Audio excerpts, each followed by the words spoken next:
توی خونه یه پچ خوشمزه درست کن از نوع خونگی و سالم.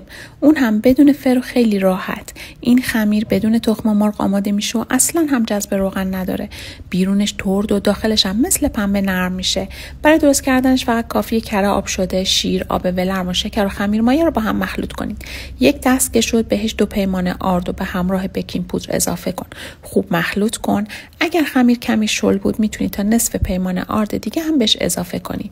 بعد هم خمیر که اینطوری وسط ظرف جمع شد 10 دقیقه ورزش بده تا سطحش کاملا صاف و لطیف بشه.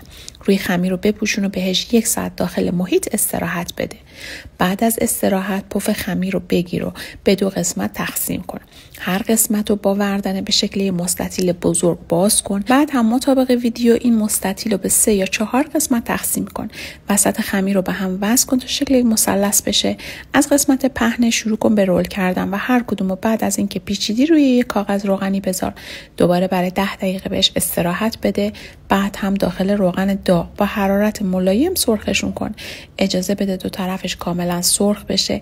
این خمیر اصلا جذب روغن نداره. فوق العاده هم لطیف و خوشمزه میشه.